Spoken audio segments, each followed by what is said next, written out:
Hey guys, welcome to a new video. Today we're going to be going over something we talked about in the last video, one of the most important tools and one of the best investments that we have for all of our car projects, and that would be the Quickjacks. This is the Quickjacks 7000Tl model. Quickjacks sells a couple other models as well, but that is the one that we have. It has a higher weight capacity and it also comes with some special stuff for bigger vehicles.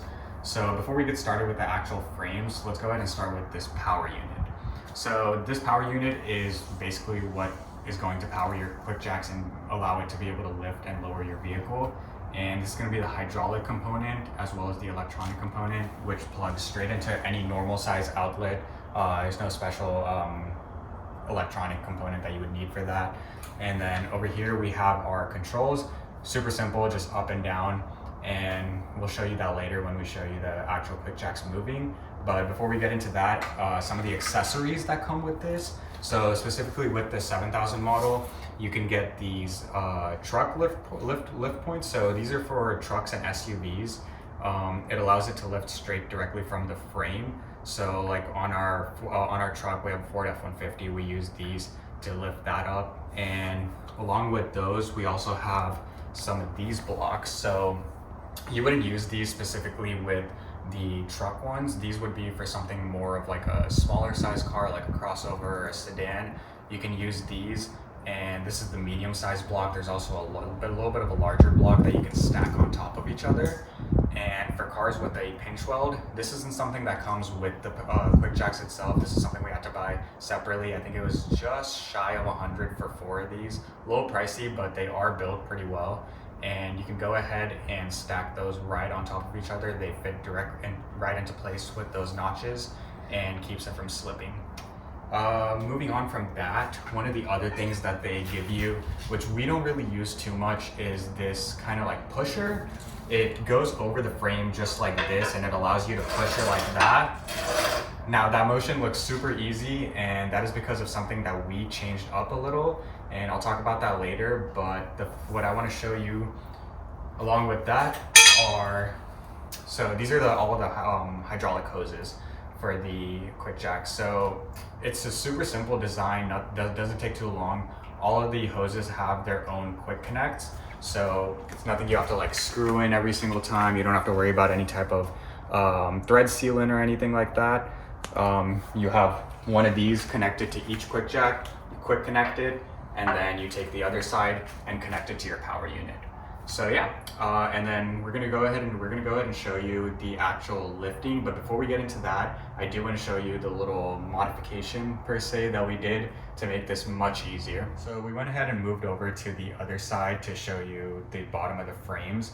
So we did this on both sides, but what we went ahead and did was to make it easier to maneuver back and forth, because from the factory, from when they make it, all they have are these wheels that you have to lift from one side of the Quickjacks and be able to push around, which makes it super difficult to maneuver the Quickjacks frames in and out from the bottom of the vehicle. So what we went ahead and did, and there's a bunch of videos out there on YouTube that gave us this idea, but what a lot of people did was they used some of these, I believe they're called roller bearings, and we got these from Harbor Freight, super cheap. I think all in all, for everything that we used for this, it was under $10.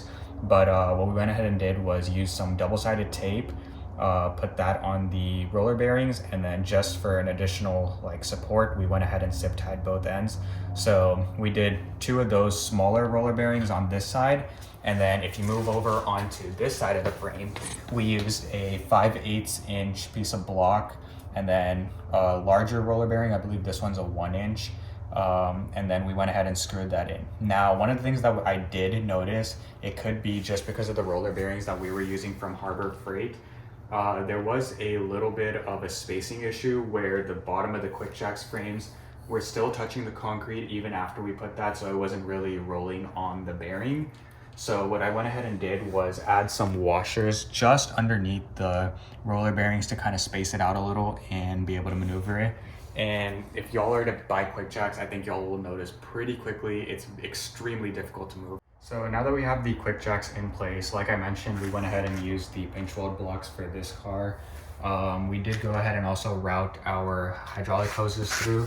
So we have it coming underneath the frame through there, and then out back to here to our power unit, which we can go ahead and plug in and then use the control unit back here. But yeah, so we'll go ahead and show lifting the vehicle now.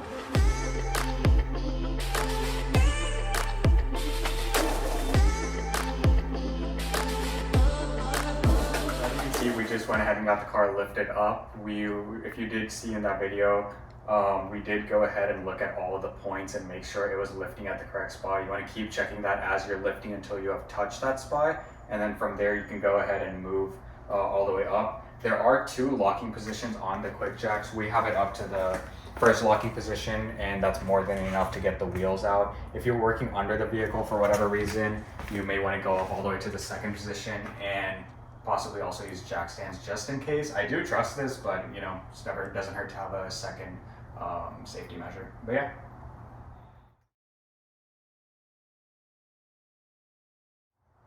So as you can see, we got the car back on the ground. We didn't really show dropping it and all that just because we didn't really focus on the how-to portion of it. There's lots of videos out there for that. But as far as the review goes, like I mentioned at the beginning of the video, this is a great product, especially for us working in a small garage, just doing small DIY projects. It works really well. So if that's you, if you're the one that was using jack stands, trying to lift up all 4 sides of the vehicle, this is a great product, great investment. But if you're someone who has the ability and the size of a garage where you can put a 2-post lift, I would probably recommend using the 2-post lift over the Quickjacks just because it's already in place. It would be much quicker to do that. But like I said, that's 2 different people, so whatever works for you works for you. But yeah, I mean, we love the Quickjacks. It's worked for us really great. Between the 7,000 and the 5,000, that also depends on you. For us, we're lifting cars like this, but also larger vehicles like trucks and SUVs. So it's better for us to have that higher weight limit. But if you're just lifting smaller cars, then I think the 5,000 will be just fine for you. But yeah, if y'all enjoyed this video, go ahead and give us a like. And if y'all have any questions about the Quickjacks or anything like that, I know we didn't go into too much detail, but if you have any questions, go ahead and put that down in the comment below. And yeah, have a good day.